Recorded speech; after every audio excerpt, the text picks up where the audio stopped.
பாருங்க, அப்பதான் நான் போடுற வீடியோ உங்களுக்கு உடனுக்குடன் நோட்டிபிகேஷன்ல வரும். ப்ளீஸ் மறக்காம சப்ஸ்கிரைப் பண்ணிட்டு வீடியோ பாருங்க. உங்கள எத்தனை பேருக்கு முதிர்கனி எபிசோட் ரொம்ப ரொம்ப பிடிக்கும்? மறக்காம லைக் பண்ணி கமெண்ட் பண்ணி காமிங்க. அப்பதான் எத்தனை பேருக்கு முதிர்கனி தொடர் ரொம்ப பிடிச்சிருக்குன்னு எனக்கு தெரியும். ப்ளீஸ் மறக்காம சப்ஸ்கிரைப் பண்ணிட்டு வீடியோ பாருங்க. Thank you friends. நீங்க இன்னைக்கு கோர்ட்டுக்கு போகல? இப்பதான் வாக்கிங் முடிஞ்சு வரேன். இவ்வளவு நேரம் வாக்கிங் போனீங்க? என்ன ஊருக்குள்ள ஓடி வரணும், யாராவதா என்ன? வாக்கிங் போன மாதிரி தெரியலையே. நீங்க எப்படி வாக்கிங் போயிருப்பீங்கன்னு எனக்கு தெரியாது. ஆமா, வரும்போது நிறைய பொம்பளைங்களா இருந்தாங்க, பேசிக்கிட்டே வந்தேன். ஏமாத்த வேண்டாம், அதுதான் உண்மை. நானும் பொய்ன்னு சொல்லலையே, நிஜமாவே வரல. எல்லா பொம்பளைங்கிட்ட பேசிக்கிட்டே தான் வந்தேன். செம்மவளே, அதுல சுடுநீ போட்டு வச்சிருப்பியா, அத கொஞ்சம் எடுத்துட்டு வா. பொறாமைக்கு ஒன்னும் குறைச்சல் இல்ல. ஆமா, எனக்கு பொறாம பாருங்க. நீங்க சொன்ன சொல்லட்டாலும் பொம்பளைங்கிட்ட தான் பேசிட்டே வந்திருப்பீங்க. ஆமா, என்ன யாருன்னு கேட்பாங்க, போய் சொல்லிக்கிட்டே வருவேன். அதான் நேரம் ஆயிட்டு. அண்ணன் கிட்ட எல்லாம் போய் சொல்ல முடியுமா சொல்லி? அதுக்குத்தான் வாக்கிங் போக வேண்டாம்னு சொன்னேன். அதான் நம்ம கிரவுண்ட் இருக்கு, அதுல போய் போயிட்டு வேண்டியதானே. என்ன இருந்தாலும் ஊருக்குள்ள ஓடி போயிட்டு வர மாதிரி இருக்குமா சொல்லி? 4 பேர் முகத்தடி பார்த்துட்டே ஓடி போனோம்னா அது நல்லா இருக்கும். செம்பகவல்லி ஊத்துனாலும் ஊத்திடுவா, நான் இதுக்கு தள்ளியே நிக்க. இல்ல, நீங்க மேற்கொண்டு சொல்லுங்க. கொல்லி இவ்வளவு இருக்குல்ல, வர வேண்டியதுன்னு என் கூட. கோத்த கலப்ப கூட சொல்லிட்டேன். கோபடும் போது அழகா தான் இருக்க. என்ன காலையில செம ரொமான்ஸா இருக்குது? அங்க யார்த்தையோ கடலை போட்டு வந்திருக்கீங்க, அப்படிதானே? எப்படி பேசுறாலும் மடக்குத. நான் என்னதான் பண்ணட்டும்? இனிமே நீங்க வாக்கிங் போக கூடாது. கபார் பாத்தீங்களா, போன பின்ன ஃபிட்டா இருக்கும். இல்லன்னா அண்ணன் புதுசாக ஃபிட்டா இருக்க முடியுமா சொல்லி? இருக்கிற ஃபிட்னஸ் போதும். இனிமே போனீங்கன்னா அதுக்கு அப்புறம் தான் இருக்குது. ஃபிட்னஸ் ஏற ஏற எனக்கு தான் பயமா இருக்கு. இனிமே நீங்க போக கூடாது சொல்லிவிட்டேன். அன்னைக்கு காதல் வருதுடோ. தமிழ் செம்பகல் எல்லாம் வீட்டுல இருக்காங்க, தொலைச்சு வந்தாச்சு. கோத்த கலப்பாதீங்க, போய் சாப்பிடுங்க போங்க. இன்னைக்கு உன் கையால தான் எனக்கு தார. எனக்கு முக்கியமான ஒரு கேஸ், அத பாக்க நான் போறேன். என்ன கேஸ்? கொஞ்சம் இல்ல, நிறையவே கொஞ்சம் வினோதமான கேஸ் தான். உன்கிட்ட வளர்ப்புல அப்படிதானே இருக்கும். அது என்னமோ தெரியல, நான் பெண்களுக்கு தான் சப்போர்ட் பண்ணுவேன்னு நினைச்சுக்கிட்டு ஒரு பொண்ணு ஒரு கேஸ் கொண்டு வந்தா. என்ன கேஸ்? ஏங்க, இதுக்கு எந்த மாதிரி கேஸ கொண்டு போலான்னு நீங்க தான் எனக்கு சொல்லி கொடுக்கணும். அந்த வீட்ல தப்பா ஆலோசனை கொடுத்திருக்காங்க. அன்னைக்கு கிட்ட போனா பொம்பளைங்களுக்கு தான் சப்போர்ட் பண்ணுவாங்க, நம்ம என்ன தப்பு பண்ணாலும் பொம்பளைங்க தான் ஜெயிக்க வைப்பாங்கன்னு யாரோ தப்பா இன்ஃபர்மேஷன் கொடுத்திருக்காங்க நினைக்க. எவ்வளவு தைரியம் இருந்தா இந்த கேஸை என்கிட்ட எடுத்து வந்திருப்பாங்க. என்ன சொல்ற அன்னைக்கு? ஆமாங்க, ஒரு குடும்பமே ஒரு பொண்ணை முட்டாளாக்குறாங்க. அது முட்டாள்தனம்னு அந்த பொண்ணுக்கும் தெரிய மாட்டேங்குது. கேஸ கொண்டு வந்தா அது முட்டாள்தனம்னு நான் சொல்றேன், நீ செய்யறது தப்புன்னு நான் சொல்றேன். ஆனா அந்த மர மண்டையில ஏறவே இல்ல. அதனால என் பணியிலே அந்த கேஸ கொண்டு போலான்னு முடிவு பண்ணிருக்கேன். கேஸ் என்ன அத சொல்லு. ஏங்க, இவ படிச்ச பொண்ணுன்னு தெரிஞ்சும் படிக்காத ஒருத்தனுக்கு கல்யாணம் பண்ணி கொடுத்தாங்க. ஏன் கொடுத்தாங்க அப்படின்னா, அவன் நல்லா கடன்னு வச்சு நல்லா வசதியா வாழ்ந்துருக்கான், பிசினஸ் பண்ணிருக்கான். படிக்கட்டாலும் பரவாயில்ல, வசதி இருக்குன்னு சொல்லி படிச்ச பிள்ளைய அவனுக்கு கல்யாணம் பண்ணி கொடுத்துருக்காங்க. கொடுக்கும் போதே அவன் படிக்கல, நீ படிச்சவங்கிறத மனசுல ஆணித்தரமா ஏத்தியே கல்யாணம் பண்ணி கொடுத்துருக்காங்க. அப்ப அந்த பொண்ணு விருப்பம் இல்லாம இந்த கல்யாணம் பண்ணிருக்கா? அதான் அந்த பையன்கிட்ட ஏகப்பட்ட சொத்து இருக்கு, அதுக்காக கல்யாணம் பண்ணிருக்காங்க. சரி, வாழ்க்கையும் ஓரளவுக்கு ஸ்மூத்தா போய்கிட்டு இருந்திருக்கு. ஆனாலும் அந்த பொண்ணுக்கு அவன் மேல அந்த அளவுக்கு பாசம் இருந்த மாதிரி எனக்கு தெரியல. சும்மா பேருக்கு புருஷன் அப்படிங்கிற மாதிரி அவன் வாழ்ந்திருக்கா. இப்ப என்ன ஆயி போச்சுன்னா, நல்ல பிசினஸ்ல கொடி கட்டி பிறந்த அந்த பையனுக்கு திடீர்னு பிசினஸ்ல லாஸ் ஆகி போச்சுது. அந்த பையனை கூப்பிட்டு நான் என்ன ஏதுன்னு கேட்டேன். இந்த கொரோனா பீரியடுக்கு அப்புறமே எனக்கு கொஞ்சம் பிசினஸ் டல்லாகி போச்சுது அப்படின்னு சொன்னான். அவன் மேல எந்த தப்பும் இல்ல. அந்த பையன் சும்மா வெட்டியா இருக்க பையன் மாதிரியும் தெரியல, சோம்பேறியான பையன் மாதிரியும் தெரியல. அவன் எவ்வளவு முயற்சி பண்ணி தான் பாத்துருக்கான், ஆனாலும் பிசினஸ் படுத்து போச்சுது. அப்படின்னு அந்த பையன் சும்மா இருக்கல, தனக்கு முடிஞ்சதை செஞ்சுக்கிட்டு தான் இருக்கான். அந்த முடியாத பட்சத்துல என்ன பண்ணிருக்கான்னா, இந்த படிச்ச பொண்டாட்டிய வேலைக்கு அனுப்பியிருக்கான். குடும்பத்தை காப்பாத்தணுமே. ஆமா, அது சரியான முடிவு தானே. அவன் சரியான முடிவு நினைச்சுதான் அனுப்பியிருக்கான். இவ வேலைக்கு போன ஆரம்பிச்ச உடனே, அவளுக்கு கையில வருமானம் ஆரம்பிச்ச உடனே, இந்த புருஷனை, இந்த படிக்காத புருஷனை இன்னும் மட்டும் தட்ட ஆரம்பிச்சுட்டா. அவ கீழ்த்தரமா நடத்துனது காணாதுன்னு அவ குடும்பமே சேர்ந்து நடிச்சிருக்கு. ஆனாலும் அந்த படிக்காத பையன் அதையும் பொறுமையா ஏத்துக்கிட்டான். ஏன்னா குடும்பம் நல்லபடியா போகணுமே, எங்களுக்காக அந்த அதை கண்டுக்கவே இல்ல. தனக்கு மரியாதை கிடைக்கட்டா என்ன, குடும்பம் ஓரளவுக்கு இப்ப முன்னேறி வந்துகிட்டு இருக்கு, போதும் நினைச்சிருக்கான், விட்டு கொடுத்துருக்கான். நல்ல பையனா தான் இருக்கான், கௌரவமா பார்க்கல. இப்ப என்னன்னா, குருட்டாம்பேக்ல அவங்களுக்கு கொஞ்சம் பணம் வந்திருக்குது, அதுவும் அவ பேர்ல வந்திருக்குது. சுத்தம் அவன் பேர்ல வந்திருக்காடா. அதுவும் இவன் தப்புதான், பொண்டாட்டி தானே நினைச்சு அவ பேர்ல எல்லாத்தையும் பண்ணி இருந்திருக்கான். அது நல்லா இருக்கும் போது பொண்டாட்டிக்காக எல்லாம் பண்ணிருக்கான். இப்ப அவன்கிட்ட எதுவுமே இல்லாத நேரம் அது அவ கைக்கு போய் சேர்ந்திருக்கு. இப்ப என்ன ஆயி போச்சுன்னா, இவ குடும்பமே சேர்ந்து வேலை வெட்டி அவனுக்கு இல்ல, பிசினஸும் உடஞ்சி போச்சு. இனி அவன் கூட வாழ்ந்து நீ என்னத்த சாதிக்க போற? இருக்கதெல்லாம் எடுத்துக்கிட்டு நம்ம வீட்டுக்கு வந்துரு, உன்னை ராணி மாதிரி நாங்க பாத்துக்கிட்டோம்னு சொல்றாங்க. படிக்காத அவன் கூட வாழறத விட நீ தனியா வாழ்ந்துட்டு போனா நல்லா இருக்கும், நீ தான் நல்ல சம்பாத்தியம் பண்றேன்னு அப்படி இப்படின்னு அட்வைஸ் பண்ணி கொடுத்துருக்காங்க. அந்த முட்டாளும் அதை நம்பிக்கிட்டு போயிருக்கு, அப்படிதானே? போனது மட்டும் இல்ல, அந்த பையன் மேல தப்பு தப்பா கேஸ கொடுத்து அந்த பையல உள்ள தள்ளதுக்கு என்னென்ன உண்டோ அத்தனை ஏற்பாடும் பண்ணிருக்காங்க. போன போலீஸ் ஸ்டேஷன்ல போலீஸுக்குமா நியாயம் தரமா தெரியாம இருக்கும். இந்த அப்பாவி பையன் மேல இங்க வீணா பழிய போடுறாங்கன்னு அவங்களுக்கு 4 தட்டு தட்டிட்டு இந்த பையனை வீட்டுக்கு அனுப்பி வச்சுட்டாங்க. எதுக்காக அந்த பையன் மேல கேஸ் கொடுத்திருக்காங்க? சும்மா டைவர்ஸ் கட்டா கிடைக்குமா? ஏதாவது போய் கேஸ் கொடுத்தா தானே கோர்ட்ல கேஸ் நிக்கும், அதுக்காக. அந்த பையன் அடிக்கான் கொடுமைப்படுத்துறான் அப்படி இப்படின்னு. நான் அந்த பையன்கிட்ட பேசினேன். அந்த பையனுக்கு 4 வார்த்தை ஒழுங்கா கூட பேச தெரியல. இன்னொன்னு இப்ப அந்த பையனுக்கே தாழ்வு மனப்பான்மை வந்தாச்சு. நான் படிக்கல அதனாலதான் இப்பெல்லாம் நடக்குது. அந்த பையனுக்கு ஒரு தாழ்வு மனப்பான்மை. இப்பதான் புரியுது, ஆணோ பெண்ணோ படிப்பு எவ்வளவு முக்கியம் பாத்தீங்களா. அந்த பையன் என்கிட்ட சொன்னது, படிச்சிருந்தா நானும் கொஞ்சம் ஞானமா இருந்திருப்பேன், எதுவும் என் கையை விட்டு போயிருக்காதுல்ல அப்படிங்கிறான். இந்த புள்ள அவங்க அம்மா அப்பா பேச்ச கேட்டு ரொம்ப ஆடுறான். அவ எனக்கே புத்திமதி சொல்றானா பாத்துக்கங்களேன். அவ எனக்கு புத்திமதி சொன்னதை கூட நான் விட்டுருவேங்க. நான் என்ன மாதிரி பெண்களுக்கெல்லாம் விடுதலை வாங்கி கொடுப்பேன், நான் என்ன மாதிரி பெண்கள் எல்லாம் இப்படிதான் காப்பாத்தி கொண்டுட்டு வருவேன், நான் ஒரு அதை பண்ணுவேன் இதை பண்ணுவேன்னு பேசினா அப்படி பலார்ந்து அரைஞ்சிடலான்னு வந்தது. ஆனா இப்பேற்பட்ட பிள்ளைங்களுக்கெல்லாம் தக்க பாடம் புகட்டு இருந்தா அந்த கேஸை எடுத்திருக்கேன். அப்ப கோர்ட்ல செம கச்சேரி இருக்குது. இந்த மாதிரி பிள்ளைங்களுக்கெல்லாம் சாதாரண புத்திமதி சொன்னா புரியாது. அவ செய்யறது முட்டாள்தனம்னு அவளுக்கே புரியல. படிக்காத மாப்பிள்ளைங்கிறது அவளுக்கு கல்யாணத்துக்கு முன்னாடியே நல்லா தெரியும். அவ அப்பவே உறுதியா நின்று எனக்கு வேண்டான்னு சொல்லியிருக்கணும். பணம் இருக்கு, வசதி இருக்கு, பிசினஸ் பண்றான்னா கல்யாணம் பண்ணிருக்கா. அப்போ இப்ப விட்டுட்டு வர்றது தப்பு தானே. ஒண்ணு பண்ணு, அந்த பையனுக்காக யார் வாதாடுதா தெரியல. அந்த பையன் யார்கிட்ட போயிருக்கான்னு தெரியல. நான் இவ கேஸ் எடுக்கணும்னு எடுத்துருக்கேன். ஏன்னா என்ன விட்டு வேற யாருக்கே போனா இந்த கேஸ் அவ ஜெயிச்சிருவா. ஏன்னா இவகிட்ட வாய் சாமர்த்தியம் அதிகமா இருக்குது. வாயில வந்ததெல்லாம் பொய்யாதான் இருக்குது. அந்த பிள்ளைக்கு அம்மாலாம் வாய் சரியான வாய். என் பிள்ளை அவ்வளவு படிச்சிருக்கா, கஷ்டப்பட்டு படிக்க வச்சிருக்கான், இவ்வளவு வாய்க்கிலேயே பேசுறாங்க. அப்ப படிச்ச பையனை பார்த்து கல்யாணம் பண்ணி கொடுத்துருக்கணும்.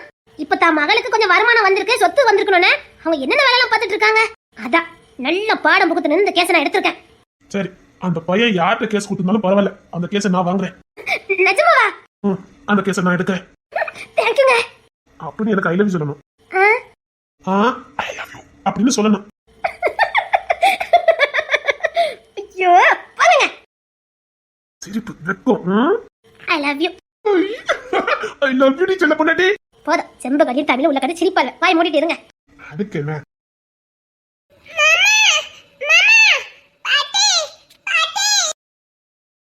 என்னடா என்ன எங்க வா இங்க வா என் செல்லங்க ஓடியா. டேய் தங்கம், நீ ஒத்திலடா இருந்தா. என்னம்மா ஏன் அழுதுட்டே வர? என்னம்மா என்னாச்சு? என்னடா தங்கம், என்னம்மா ஏன் அழுதுட்டு வந்திருக்க? நீ ஒத்திலே வந்த? வா. என் தங்க பிள்ளை எதுக்கு அழுது ஒத்தையில வந்திருக்கீங்க? ஒத்தையில வந்தீங்க. என்னம்மா என்ன தங்கம் ஏன் அழுறீங்க? எதுக்கு அழுதுட்டு வந்திருக்கா? அப்பா என்னன்னு கேளுங்க. என்னம்மா என்ன?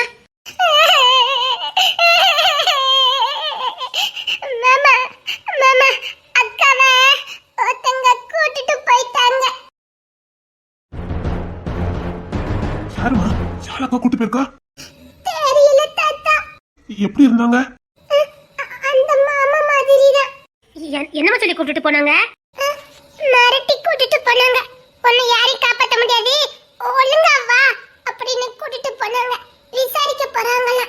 ஜெயராஜ், கடைசியில அங்கேயே கை வச்சுட்டியா நீ? ஏய் என்னடா இது? அந்த ஜெயராஜ் வேலையா தான் இருக்கும். அவனை ஏன்டா தூக்கணும்? அவன் என்ன சம்மந்தம் இருக்குது? அந்த பிள்ளை எதுக்கு தூக்கணும்? ஏதாவது மிரட்டி பாப்பானா இருக்கும். என்ன பண்ணணும்னு எனக்கு தெரியும்.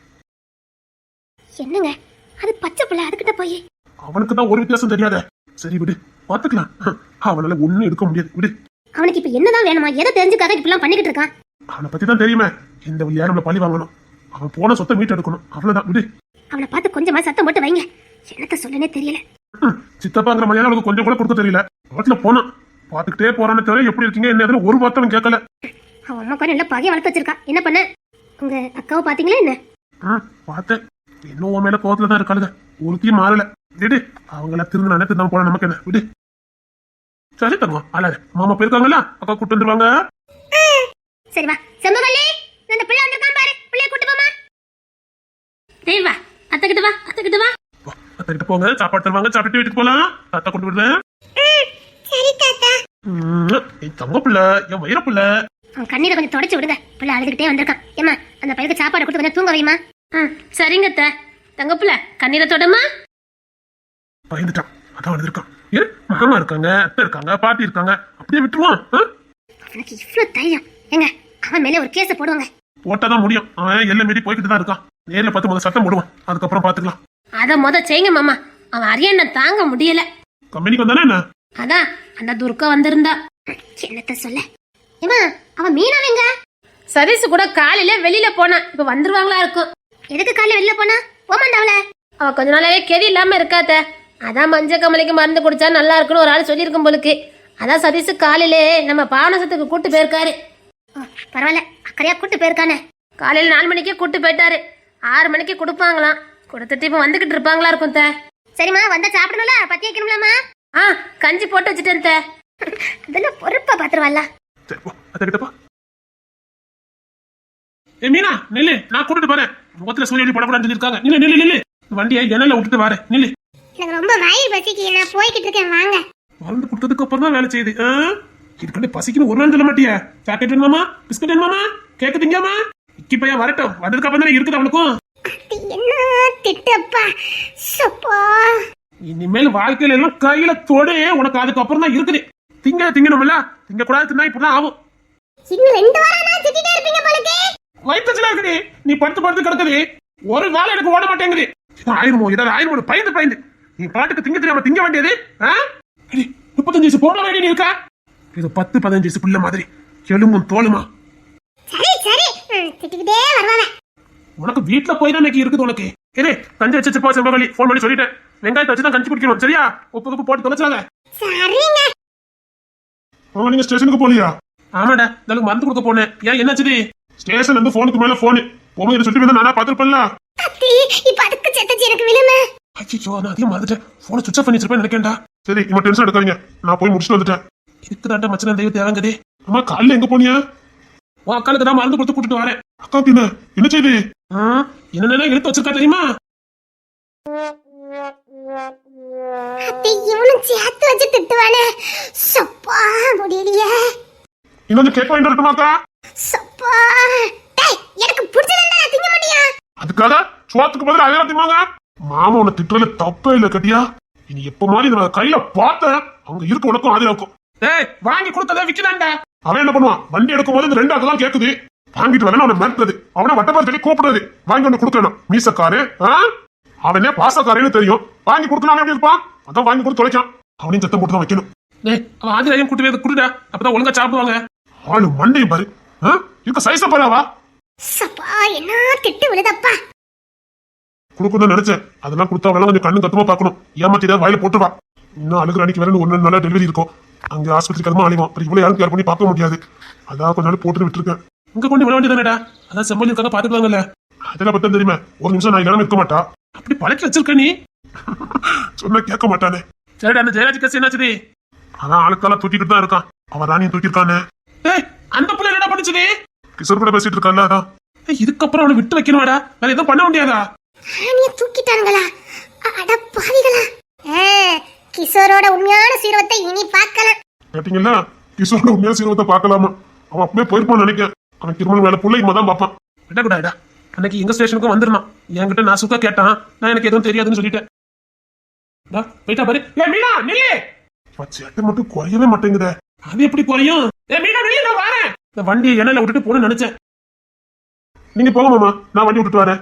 சரிடா, அந்த எண்ணெயில விட்டு நான் ஒரு 10-11 மணிக்கு தான் ஸ்டேஷனுக்கு போவேன். இல்ல மாமா, சாயங்காலமே போங்க, நான் வேலையை முடிச்சுட்டேன். ரொம்ப தேங்க்ஸ்டா, நான் அவ்வளவு தூரம் போயிட்டு தான் டயர்டா இருந்தது. என்கிட்ட சொல்லிட்டு போங்க மாமா, நான் பாத்துக்கிட்டேன். சரிடா, வண்டி எண்ணெயில விட்டு நான் கொஞ்சம் ரெஸ்ட் எடுக்கேன். சரிங்க மாமா. நீ என்னடங்க ஊட்டி முடிஞ்சு வந்தேன், அம்மா பார்க்கணும் போல இருந்தது. அதான் எட்டி பார்த்துட்டு போலான்னு வந்தேன். இப்போ பார்த்தா அம்மா பார்க்க முடியும், கோர்ட்டுக்கு போயிருந்தாங்கல்ல. சரி உள்ளதான் இருப்பாங்க, போய் பாருப்போ. இங்க பாரு, இப்பதான் சதீஷ் மாமா திட்டிட்டு போறாரு. மீனா காக்கு ஆதிராக்கு இந்த கேக்கு பிஸ்கட் எல்லாம் வாங்கி கொடுக்கறது நிப்பாட்டு. பிளேம்ஸ் கேக்கு, அந்த கேக்கு, இந்த கேக்குன்னு கிட்டே நீ உடம்பு செல்லாம இருக்க மீனாக்கா. நான் வாங்கி கொடுக்கறது என்னமோ குறையாதான், அவங்க எக்ஸ்ட்ரா போய் வாங்கி வந்துருக்காங்கன்னு. அவங்க தான் அதுக்கு அடிமையா இருக்காங்கன்னு தெரியல. அப்புறம் ஏன்டா வாங்கி கொடுக்க? ஆதிராக்கு வேற மருந்து கொடுக்கணும், நான் எப்படி கொடுக்கன்னு எனக்கு தெரியல. நாளும் இல்ல நேரமும் இல்ல. சரி நான் காலையிலே கூட்டு போறேன். கூட்டு போறியா? சரிண்ணே, நாளைக்கு காலையில கூட்டு போயிட்டு அதை 3 நாள் பத்தி இருக்கணும். நான் 3 நாள் வீட்டுல இருந்து பாத்துக்கிறேன். ஏறு, அவன் உனக்கு தான் பயப்படவே மாட்டான். கொஞ்சம் கண்ணு கத்தமா பாரு. இல்ல நான் கண்ணு கத்தமா பாத்துக்கிறேன். அவன் அப்படி கிடக்குறது எனக்கும் கஷ்டமா தான் இருக்கு. காலையில இட்லி கொடுத்து அவன் சாப்பிடவே இல்லை. அதெல்லாம் சாப்பிட எடுக்கல. இப்போ ஆனந்தி தான் மிரட்டி 2 விட்டுட்டு இருந்தா நினைக்கிறேன். இல்ல நான் காலையில கொண்டு மருந்து கொடுத்துட்டு வந்துடுறேன். சரி போ, இந்த வண்டி எண்ணெயில விட்டுட்டு வந்துடுறேன். இல்ல நான் விட்டுட்டு வரேன், நீ போ. சரி சீக்கிரம் வா.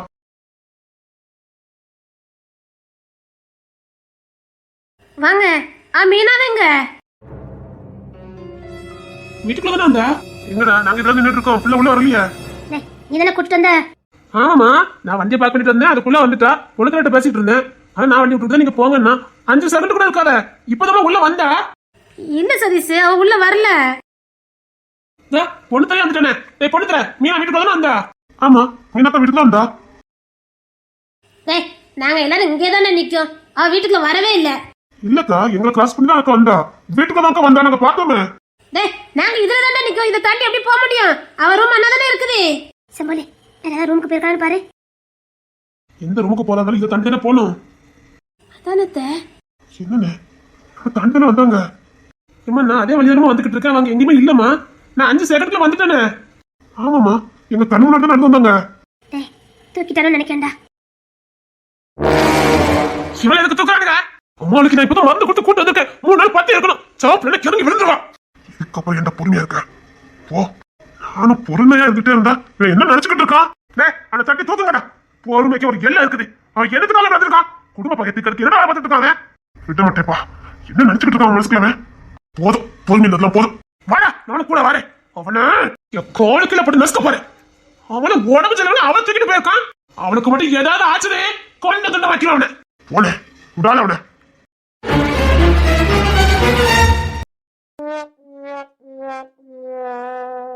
இன்னைக்கு எத்தனை நாள் தான் நம்மளை இப்படி அடைச்சு வச்சிருப்பானோ தெரியல.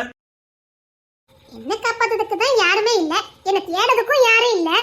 இன்னொன்னு நான் உள்ள இருந்தாலும் வெளியில இருந்தாலும் எனக்கு ஒண்ணுதான். ஆனா உங்களை தேடி இன்னத்துக்கு விக்ரம் வந்திருக்கணுமே. வருவான் வருவான். அவன் என்ன மாதிரி இருப்பான், யாவ புள்ளதான். ஆனா அவனுக்கு அவங்க அம்மா கோணம், வெள்ளந்தியான கோணம். வெளியில தான் முரட்டாட்டமா இருப்பான். அவன் உண்மையிலே வெள்ளந்தின்னு எனக்கு தான் தெரியும். பாவம் அவ்வளவு சீக்கிரமா எதையும் கண்டுபிடிச்சிட மாட்டான். கண்டுபிடிக்கவும் தெரியாது. ஏன்னா பாவம் கண்டுபிடிச்சு வருவான். அப்படின்னா உங்களுக்கு குற்றவாளி யாருன்னு தெரிஞ்சிருக்கு. எனக்கு ஒரே தெரியுமா. ஒண்ணும் பண்ண முடியாது. என்ன அடிச்சு போட்டாலும் நான் சொல்ல மாட்டேன். சொல்லனால எந்த பிரயோஜனமும் இல்ல. அதனால நான் சொல்ல மாட்டேன். அப்போ குற்றவாளி முதல்ல உங்களுக்கு யாருன்னு தெரியும். இந்த மாதிரி பிரச்சனை எல்லாம் வரும்னு உங்களுக்கு முதல்ல தெரியும். அதெல்லாம் தெரிஞ்சுதானே என்ன ஏற்பாடெல்லாம் பண்ணணுமோ அதெல்லாம் பண்ணிருக்கேன். அதனாலதான் என் விக்ரம் சொத்தெல்லாம் பிரிச்சு கேட்கும் போதே கொடுத்துட்டேன். நீங்களும் இப்படி ரொம்ப தான் ஓர வந்து பண்ணக்கூடாது. மதன் மாமாவும் உங்க பிள்ளை தானே, ஏன் அவரை மட்டும் இப்படி ஒதுக்கி வச்சிருக்கீங்க? யாரும் ஒதுக்கி வச்சா அதெல்லாம் ஒதுக்கி வைக்கல. எல்லா தகப்பனுக்கும் மூத்த பிள்ளைய ரொம்ப பிடிக்கும். வெளியில காட்டிக்கவே மாட்டோம். பொதுவாகவே இந்த தகப்பனுக்கும் மூத்த பிள்ளைக்கும் ஆகவே ஆகாது. அது என்னமோ உண்மைதான். ஆனா உண்மையை சொல்ல போனா எல்லா பிள்ளையோட அவன் மேலதான் பாசம் அதிகமா இருக்கும். ஏன்னா முத தகப்ப எங்க ஸ்தானத்தை கொடுத்தவன் அவன் தானே. என் உருவத்தை முத எடுத்து வந்தவன் அவன் தானே. 2வது புள்ள அதுக்கு அடுத்த புள்ள நம்மள என்னத்தான் விழுந்து விழுந்து கவிழ்ச்சாலும் அவன் மேலேயே பாசத்தை கொட்டினாலும் அவங்களுக்கே சொத்தெல்லாம் எழுதி வச்சாலும் பாசம் என்னமோ மூத்த புள்ள மேல ரொம்ப வரும். இவ்வளவு ஆயிப்போச்சு, இன்னும் நீங்க மூத்த குடும்பத்தை ஏத்துக்கவே இல்ல. அந்த சின்ன மகன் உங்க தாத்தானே கூப்பிட மாட்டேங்கிறான். அதெல்லாம் தப்பு தெரியல உங்களுக்கு. விக்ரம் பிள்ளை மேல உசிரியா வச்சிருக்க நீங்க மதன் மாமா பிள்ளைல மட்டும் கொஞ்சறதே இல்ல. அது உங்களுக்கு முத பேத்தி மதன் மாமா பிள்ளை தான். அவ பெரிய பிள்ளை இருந்தா அத கூட நீங்க கண்டுக்கவே இல்ல. அது என்னமோ உண்மைதான். அது ஏதோ உறுத்தல் இருந்துகிட்டு தான் இருக்குது. வீராப்பு பிடிக்காத ஒத்தி கட்டிட்டு வந்துட்டானேங்கிற வீராப்பு. அப்ப விக்ரம் மட்டும் நீங்க பார்த்த பொண்ணியா கல்யாணம் பண்ணாரு? நான் பார்த்து வச்ச புள்ளி அவன் கல்யாணம் பண்ணலதான். ஆனாலும் என்ன விட்டு அவன் போகல. மதன் மாமா நீங்க சேர்த்திருக்கணும். விக்ரமன் என்னை விட்டு போவா செஞ்சான். நான் என்ன திட்டினாலும் உள்ளதானே கிடந்தான். அப்பனுக்கும் அவனுக்கு என்னைக்கு ஆயிருக்குது. அதே மாதிரி அவனும் இருந்திருக்கணும். அது ஆட்டோமேட்டிக்கா பழகி இருந்திருக்கும். திட்டு கூட்டு போயிட்டா அவன் மேல இந்த பொருட்கள்ல. ஐயா அப்படி சொல்லாதீங்க. செம்போலியத்தை மாதிரி ஒரு பொண்ணை பார்க்கவே முடியாது. தாய்மை கொண்ட எக்கச்சக்க உண்டு. நான் அந்த வீட்டுல இருந்த வரைக்கும் என்ன அவங்க பிள்ளையாதான் பார்த்தாங்க. குழந்தை முன்னாடியே பார்த்ததே இல்ல. ஒரு தாய் இருந்து எப்படி பாப்பாங்களோ அப்படிதான் இருந்து என்ன பாத்துக்கிட்டாங்க. நான் ஒரு அதிர்ஷ்ட கட்டவா. உண்மையா பாசம் காட்டினவங்க உதறி தள்ளிட்டு மாயமான ஓநாய்களுக்கு நடுவுல வாழ்ந்துகிட்டு இருக்கேன். ஆமா அன்னைக்கு அவளை லேஸ்ல யாரையும் கைவிட மாட்டாள. எப்படி உன்னை கைவிட்டா? அவங்க எங்க கையை விட்டாங்க. நல்லா உதறிட்டு வந்தேன்.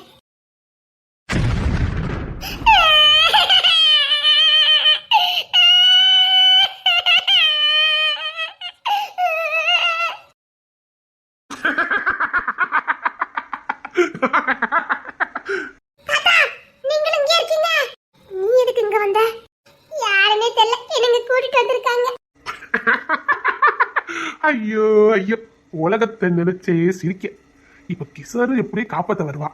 இப்ப இவளை காப்பாத்துவானா அவளை காப்பாத்துவானா? அன்னைக்கிளி உன் புள்ளிலுக்கு அந்த நிலைமை யாருக்குமே வரக்கூடாது. வாமா இருந்து உட்காரு. நாங்க வந்து 2-3 நாள் ஆயிட்டு. நீ இன்னைக்கு தானே வந்திருக்க. வா வந்து உட்காரு. எங்க போனா?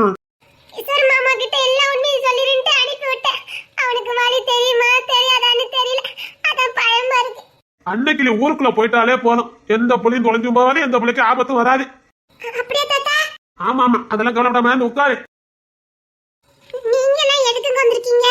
நீ அழகா நிப்பாட்டு. நீ அழுதா மாட்டீங்க எவனும் விட மாட்டான். எந்த பிள்ளை எதுக்கு தூக்கிருக்கானுங்க? அதானே இந்த பொண்ணு எதுக்கு தூக்குறானுங்க? ஒருவேளை நாம ரெண்டு என்ன பேசுறோம்னு தெரிஞ்சுக்கிறதுக்காக இந்த பிள்ளை அனுப்பி வச்சிருப்பானுல. தெரியலையே. சரி பார்க்கலாம். உன்கிட்ட ஏதாவது கேள்வி கேட்டானுங்க? ஆமா, அன்னைக்கிளி பத்தி உனக்கு எவ்வளவு நாளா தெரியும்னு கேட்டாங்க. எனக்கு கொஞ்ச நாளா தானே தெரியும். அந்த வீட்டுல எல்லாருமே எனக்கு தெரியும். யார் யாரும் என்னன்னு கேட்டாங்க. அத சொல்லிட்டு வந்தேன். என்ன சொல்லிட்டு வந்த? அன்னைக்கிளி பாட்டி யாரு, தாத்தா யாரு, மாமா எல்லாம் யாருன்னு கேட்டாங்க. அவங்க எல்லாம் என்ன வேலை பார்க்காங்கன்னு கேட்டாங்க. அதெல்லாம் அத்தனையும் சொல்லிட்டு வந்துட்டேன். ஓ, அப்ப யார் என்ன கேட்டாலும் பதில சொல்லிடுவேன். சொல்லிடுவேன். இந்த பொண்ணு வெள்ளந்தியா பேசுது. அதுக்கு எதை சொல்லணும்னு தெரியாது. நீங்க கவனமா பேசுங்க. இந்த பிள்ளை எதுக்கு இந்த கிஷோர் பையனுக்கு பிடிச்சதே? அவன் பயங்கர படிப்பாளி, புத்திசாலி. இது அதுக்கு ஆப்போசிட்டா இருக்குது. எதுக்கு இந்த பையனுக்கு இந்த பிள்ளை பிடிச்சதே?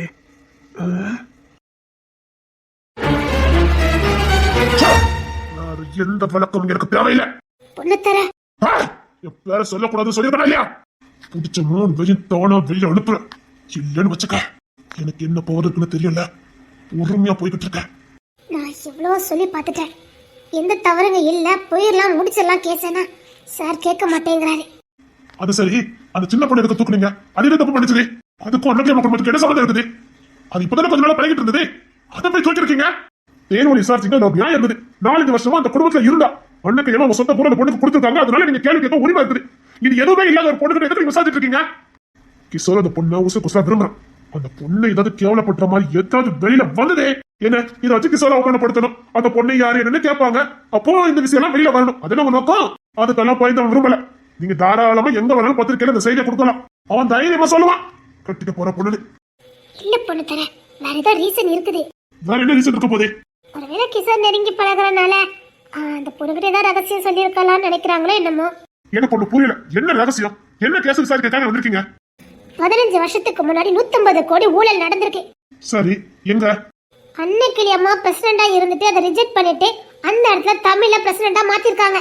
அதே நேரத்துல எம்பியா இருந்தவ தான் நல்ல சிவன். எம்பியா இருந்து நல்ல சிவன் கையெழுத்து போட அதை ப்ரொஜெக்ட் பண்ணது தமிழ். 150 கோடி. மேம்பாலம், கல்யாண மண்டபம் ரெண்டுக்கும் சேர்த்து வாங்கியிருக்காங்க. மேம்பாலமும் கட்டியாச்சு, இலவச கல்யாண மண்டபமும் கட்டியாச்சு. அது போக மிச்சம் குளத்தை தூர்வாருறதுன்னு சொல்லி அப்படி இப்படின்னு 150 கோடி. அதுக்கு ப்ரூஃபெல்லாம் காட்டுனது தமிழ் அன்னைக்கிளி அம்மா. அப்போ மேம்பாலம் அது கட்டிருப்பாங்களா இருக்கும்? அதானே எங்க பிரச்சனை. அங்க மேம்பாலமும் இல்ல, கல்யாண மண்டபமும் இல்ல, குளத்தை தூர்வாருனதுக்கு எந்த எவிடன்ஸும் இல்ல. அப்ப அந்த 150 கோடி யார் கையில போச்சுது? அப்போ தமிழ் லஞ்சம் வாங்கினாங்களா? கையெழுத்து போட்டு எல்லா பணத்தையும் செட்டில்மெண்ட் முடிச்சதுக்கு அப்புறமா நான் பிரசிடண்டா இருக்கலன்னு சொல்லி ரிஜெக்ட் பண்ணிருக்கா இந்த தமிழ். ஆனா நல்ல சிவனுக்கும் அன்னைக்கிளி அம்மாவுக்கும் ஆகவே ஆகாது. அவங்க குடும்பத்துக்கு இவங்க குடும்பத்துக்கு ஆகவே ஆகாது. அப்ப இதுல மட்டும் எப்படி ஒன்னா ஒற்றுமையா இந்த ஊழலை செஞ்சு முடிச்சாங்க? ஏன் நல்ல சிவனை ஏற்க செய்யாம அவங்க லஞ்சம் வாங்கிட்டு இவங்க மேல பழி போட்டுக்கலாம்ல? அப்படியே ஒரு கேஸ் இருக்குது. அதுக்காக நல்ல சிவன் கோர்ட்டு கேஸ்னு போய் அதை ப்ரூவ் பண்ணி ஜெயிலையும் இருந்துட்டு வெளியில வந்துட்டாரு. அந்த கேஸ்ல மாட்டும் போது கூட மறுபடி 100 கோடி, அதுல 50 கோடி எடுத்ததா தான் நல்ல சிவன் அரசு பண்ணப்பட்டிருக்காரு. மிச்சம் 50 கோடி அப்பவும் இங்க பிரசிடண்டா இருந்தது அன்னைக்கிளி அம்மா. இப்படி கோடி கோடியா ஊழல் பண்ணா எப்படி விடுவாங்க? அன்னைக்கிளியம்மா எந்த ஊழலும் செய்யறவங்க கிடையாது. இது வேற யாரோட சூழ்ச்சியா இருக்கலாம்ல? அப்போ அதுதான் நீங்க கண்டுபிடிக்கணும். அதானே எங்க வேலை.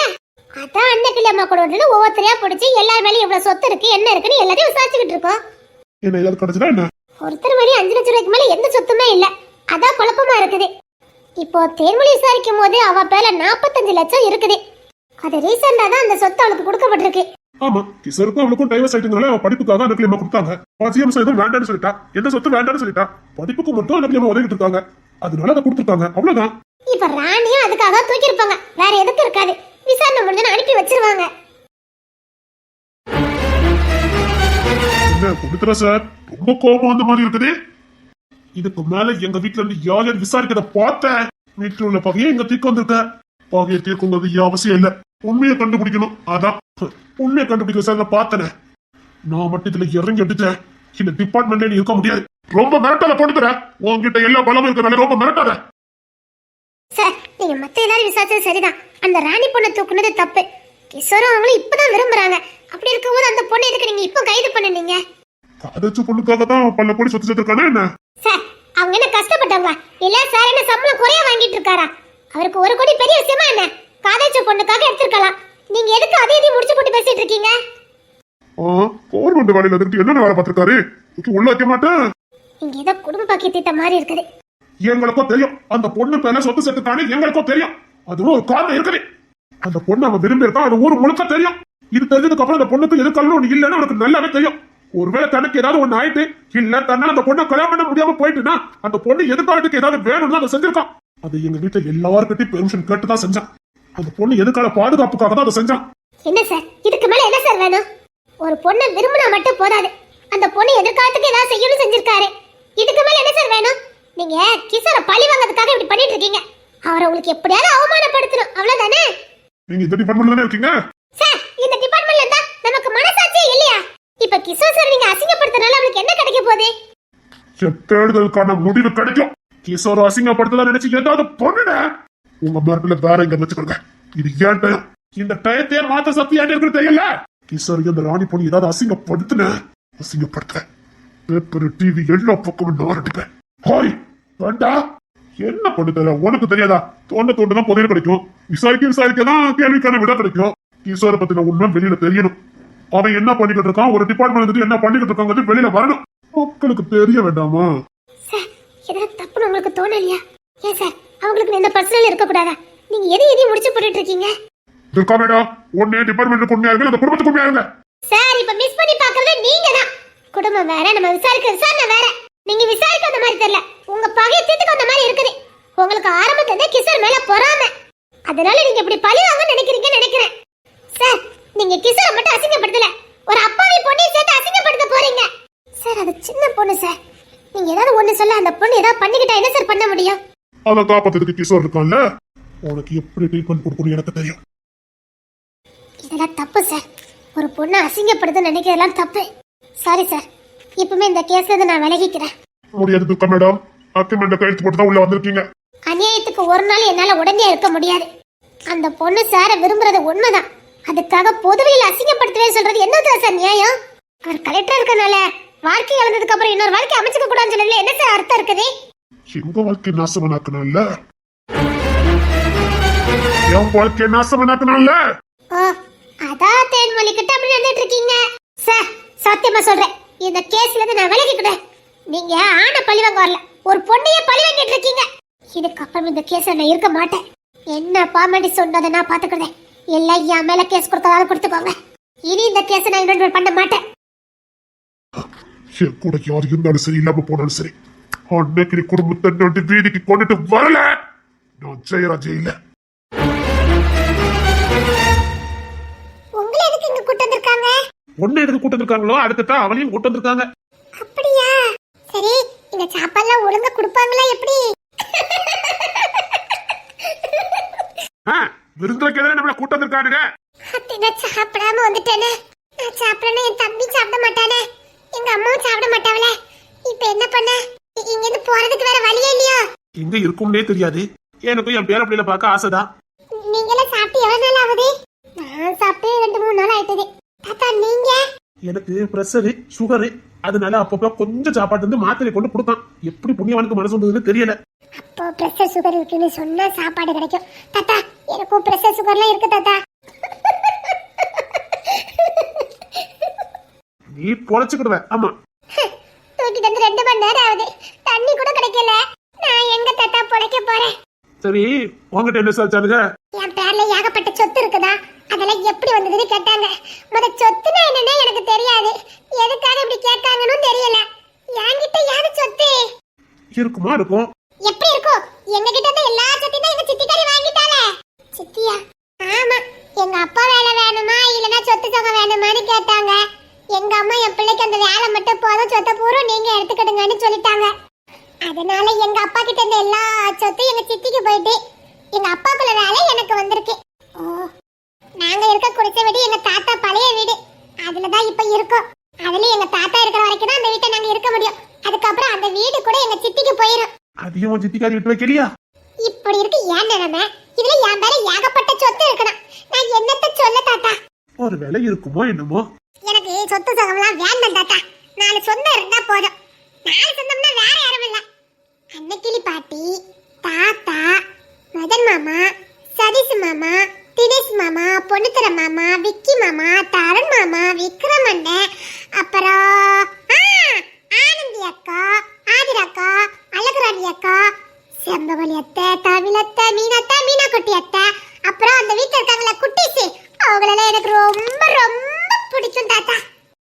நான் கடவுள்கிட்ட வேண்டது அது மட்டும் தான். அவங்கள மட்டும் எனக்கு கொடுத்துரு. இந்த இப்ப விசாரிச்சிட்டு இருக்காங்களே அவங்க கிட்ட சொல்லுங்க தாத்தா, என் பேர்ல சொத்து தான் இருக்குன்னு சொன்னாங்களே அத பூரா அவங்க வச்சுக்கிட்டோம். என்னைய கொண்டு அந்த கிளி பாட்டில விட்டு சொல்லுங்க தாத்தா. எனக்கு இங்க இருக்கவே பிடிக்கல தாத்தா. இப்ப அப்படியே ஈட்டியால குத்துன மாதிரி இருந்திருக்குமே. ஏன் என்ன இவ்வளவு பாடுபடுத்துற? பாடுபடுத்துறேனா? எனக்கு இங்க இருக்க பிடிக்கலன்னு சொல்றேன். உங்க மரமண்டல ஏறுதா ஏறலையா? எனக்கு இங்க இருக்கவே பிடிக்கல. நம்ம தனியா போகலாம்னு சொல்றேன்ல. ஏன் உங்களுக்கு புரியவே மாட்டேங்குது? நீங்க வேலை பார்க்குற இடத்துல தனியா போய் இருக்கலாம். எனக்கு இங்க பிடிக்கவே இல்ல. சுதந்திரமாவே இல்ல. பெட்ரூம்ல கத்தி சிரிக்க கூட முடியல. இதுக்கு தான் காதலிச்சு கல்யாணம் பண்ணிக்கிட்டேமா. ஏன் இங்க குடும்பம் நடத்துறவங்க மனுஷங்க இல்லையா? மதனே கல்யாணம் முடிஞ்சு கதையில குழந்தை குட்டிலாம் பத்துக்கிட்டா, தமிழ்நாடு கதையில குழந்தை பத்துக்கிட்டாங்க. எல்லாருமே கதையில குடும்பம் நடத்துனாங்க. இங்க யாரும் இதே தப்பா நினைக்க மாட்டாங்க. அத நீங்க தான் சொல்லிக்கணும். உங்க அண்ணி மாதிரி இல்ல. நம்ம பெட்ரூம்ல பேசுறது சிரிக்கிறது எல்லாத்தையும் வெளியில சொல்லி சிரிக்காங்க தெரியுமா? சரி அப்படி சொல்லாத. அவங்களுக்கு இப்படி கீழ்த்தரமான புத்தி ஒரு நாளும் கிடையாது. நான் கூட எத்தனை நாள் அவங்க பெட்ரூம் கிராஸ் பண்ணி போயிருக்கேன். அங்க சிரிக்க சத்தம் கேட்கும், எல்லாமே கேட்கதான் செய்யும். நாங்க கண்டுக்காம போவோம். ஏன்னா கூட்டு குடும்பத்தில் இதெல்லாம் சகஜம் தான். போய்கிட்டே இருக்கணும். அது யாரும் அற்பமா பேசிட்டு இருக்க மாட்டாங்க. ஏன் கல்யாணம் பண்ணி அப்படிலாம் இருப்பாங்கன்னு தெரியாதே இருக்கும். புருஷன் முன்னாடி வரும்னா அப்படிதான் இருக்கும். அதை கொச்சப்பட்டி பார்க்க கூடாது. அங்க கேவலமா பாக்குறது அங்க எதுவுமே இல்ல. இப்படி சண்டை போடுறதுதான் அசிங்கம். இல்ல எனக்கு இங்க ஃப்ரீடமே இல்ல. எனக்கு இந்த குடும்பமே வேண்டாம். நம்ம வெளியில போலாம். என் உசுரே போனாலும் நான் இந்த குடும்பத்தை விட்டு வந்துவிட மாட்டேன். என்னால இந்த குடும்பத்தை பிரிஞ்சு வாழ முடியாது. ஆனா எனக்கு நீங்க மட்டும் தான் வேணும். எனக்கு சுதந்திரமா வாழணும். எனக்கு இந்த கூட்டு குடும்பம் வேண்டாம். உன்னை கெஞ்சி கேட்கிறேன். நான் உன்னை கல்யாணம் பண்ணும்போது இதை சொல்லி தானே கல்யாணம் பண்ணேன். நான் ஒன்னும் ஏமாத்தி கல்யாணம் பண்ணலையே. என் குடும்பம் கூட்டு குடும்பம், எனக்கு அது பிடிக்கும். நான் செத்தாலும் அந்த குடும்பத்தை விட்டு வெளியில வர மாட்டேன்னு உங்ககிட்ட சொல்லி தானே கல்யாணம் பண்ணேன். எல்லாத்துக்கும் நீ சரி சரி தானே சொன்ன. இப்ப எல்லாமே தலைகீழ நடக்குது. அப்ப பிடிச்சது. ஆமா அப்ப பிடிச்சது. இப்ப எனக்கு பிடிக்கல. மாத்தி மாத்தி பேசுறதுக்கு வியாபாரம் இல்ல, கல்யாணம். இப்ப நம்ம ரெண்டுக்கு கல்யாணம் முடிஞ்சு போச்சு. நீ எனக்கு ஏத்த மாதிரி இருப்பேன்னு சொல்லி தானே நான் கல்யாணம் பண்ணினேன். இப்ப நீ தலைகீழ பேசினா எனக்கு பயமா இருக்காது. என் உசுரே இந்த குடும்பம் தான். நீ இந்த குடும்பத்தை என்ன பிரிக்க நினைக்கிற? ஆமா சம்பாத்தியம் பண்ணி அவ்வளவு அங்க கொண்டு தட்டுறீங்க. என்ன பிரயோஜனம் இருக்குது? நாளைக்கு நமக்குன்னு ஒரு குழந்தை வந்தா அதோட எதிர்காலம். ஏன் நம்ம ரெண்டு தெரிய விட்டுட்டாங்க? இங்க யார் தான் யார் குழந்தைக்காக சொத்து சேர்த்துட்டு இருக்கா? படிக்க மட்டும் தான் வைப்பாங்க. ஒரு குழந்தைக்கு தேவை சொத்து இல்ல, படிப்பு. ஒருவேளை நம்ம குழந்தை ஊனமா பிறந்தா சொத்து சுகம் சேர்த்து வைக்கலாம். சத்தியமா எனக்கு ஊனமா பிறக்காது. அதனால படிக்க வச்சா போதும். அவன் பாட்டா அவன் பாத்துக்கிடுவான். பெத்தவங்களோட கடமை படிக்க வைக்கிறது. அதை மட்டும் தான் பார்க்கணும். சொத்து சமம் சேர்த்து வச்சு அவனை முட்டாளாக்கி அவனை ஊனமாக்க கூடாது. நல்ல ஒழுக்கம் உள்ள குழந்தையா, பண்பாடு உள்ள குழந்தையா, படிக்கிற குழந்தையா, புத்திசாலியா வளர்த்தா போதும். அவன் எதிர்காலத்தை எப்படி அமைச்சுக்கணும்னு அவனுக்கு தெரியும். நம்ம சொத்து சமம் சேர்த்து வைக்கிறதுனால அவன் நல்லா வாழ்ந்து வாடி ஏதாச்சும் நம்பிட்டு இருக்க. உங்க முற்போக்கு சிந்தனை எல்லாம் வேற எங்க வச்சுக்கிடுங்க. என்கிட்ட வச்சுக்கிடாதீங்க. தாய் தப்ப வசதியா இருந்தா பிள்ளைங்களுக்கு நல்லது. தாய் தப்ப வசதியா இருக்க கூடாது, புத்திசாலியா இருக்கணும். நல்ல குணம் உள்ளவங்களா இருக்கணும். நல்ல பண்பாடு, பாசம், நேசம் உள்ளவங்களா இருக்கணும். அதை பார்த்து வளர்ந்த குழந்தை தான் நல்லா இருக்கும். இவர்கள் கடவுள்கிட்ட எனக்கு எப்போ குழந்தை கிடைக்கும்னு ஆசைப்பட்டேன். சத்தியமா சொல்றேன், நீ இருக்கிறதுல எனக்கு குழந்தைய தேவையில்லை. உன்னை பார்த்து வளர்ற என் குழந்தை எப்படி வளரும்? பாத்தீங்களா, கூட்டு குடும்பத்துல இருக்க போய் தான் நீங்க இப்படிலாம் பேசிக்கிட்டு இருக்கீங்க. ஆமா அண்ணன் பிள்ளைல உங்க பிள்ளைய தூக்கி வளர்த்துட்டு இருக்கீங்களே, வெறும் குழந்தை ஆசை உங்களுக்கு எப்படி வரும்? அதுக்கெல்லாம் அப்பா அப்பான்னு ஏதாவது ஒண்ணு கேட்டுக்கிட்டே இருக்கு. நீங்க மனம் போல வாங்கி கொடுக்குறீங்க. நான் என்ன தடி வாங்கி கொடுத்தேன்? 2 காரும் பொம்மையும் வாங்கி கொடுத்தா நான் குறைஞ்சு போயிடுவேன். அந்த குழந்தை என்கிட்ட கேட்குன்னா உரிமை இருக்கு. நம்ம கேட்குது. எந்த ஒரு குழந்தை நம்ம உரிமையோட கேட்கணும், நம்ம மேல பாசமும் நேசமும் வச்சிருக்குன்னு அர்த்தம். அதான் நான் இழக்க விரும்பல. ஏன்னா பிள்ளைங்க என்கிட்ட உரிமையோட தான் கேட்பாங்க. அண்ணன் பிள்ளைங்களுக்கு வாங்கி கொடுக்கணும், அது சித்தப்பனோட கடமை. இப்ப நான் அவனை ஒதுக்குனேன், நாளைக்கு தள்ளாத வயசுல அவன் என்ன ஒதுக்கிட்டு போவான். யார் யா நீனு கேட்பான். என்னையா சித்தப்பன உரிமை பண்ணிட்டு வர? சித்தப்பன நீ எனக்கு என்னையா செஞ்ச? ஒரு கேள்வி கேட்டாமன்னா நம்ம கிட்ட ரத்த சூழல் இருக்கும் போது ரொம்ப ஆடக்கூடாது. இப்படி ஏக்கனமா பேசிக்கிட்டே இருங்க.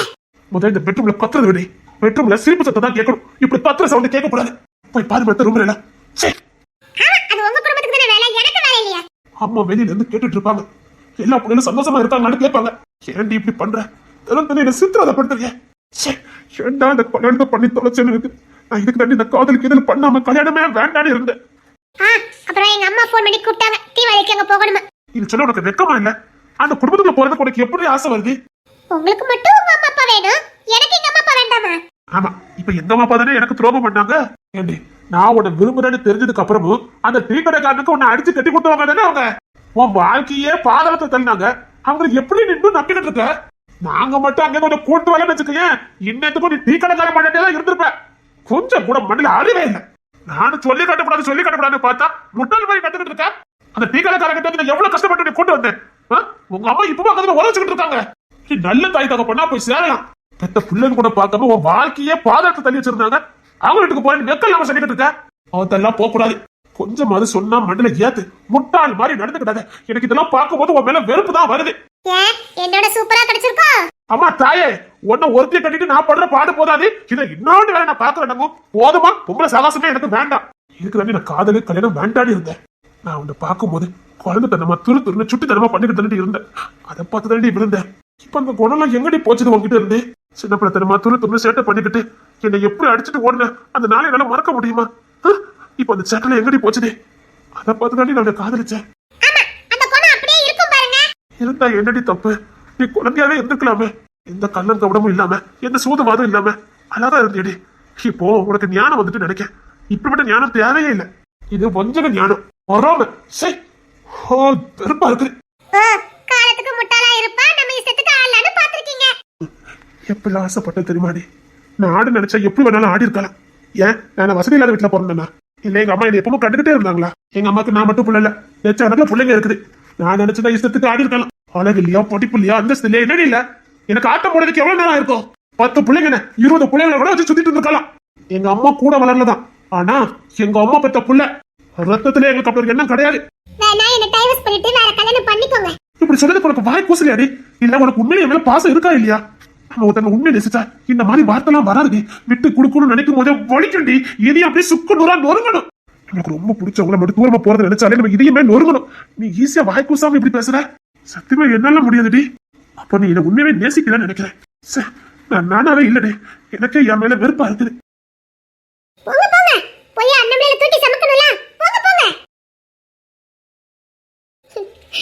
என்ன பாடுபடுத்திருக்க, எவ்வளவு முட்டாளா இருந்திருக்க. என் முட்டாள்தானா? அந்த அன்பும் பாசமும் என்னை விட்டு போனதுக்கு அப்புறம் தான் தெரியுது. இருக்கும் போது தக்க வச்சுக்க தெரியல. இப்ப புரியுது. இனி புரிஞ்சு என்ன பிரயோஜனம்?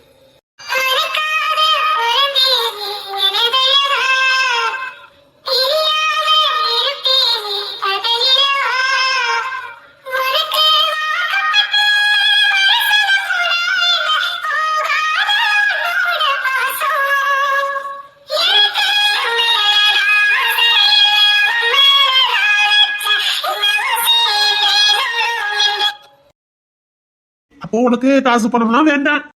தாத்தா, காசு பணம் இல்லாமலும் நான் வாழ்ந்திருக்கேன், சொந்த பந்தம் இல்லாமலும் நான் வாழ்ந்திருக்கேன். ஏன் இன்னும் அப்படிதான் வாழ்ந்துகிட்டு இருக்கேன். காசு பணம் இல்லாட்டா கூட ஒரு கஞ்ச காய்ச்சி ஒரு வெங்காயத்தை வச்சு சாப்பிடலாம் தாத்தா. ஆனா நமக்குன்னு யாருமே இல்லைன்னு நினைக்கும் போது அந்த வலி இருக்கு பாருங்க, அதுக்கு ஈடு எதுவுமே இல்லை தாத்தா. எங்க அம்மா சின்ன வயசு பொண்ணுதான்.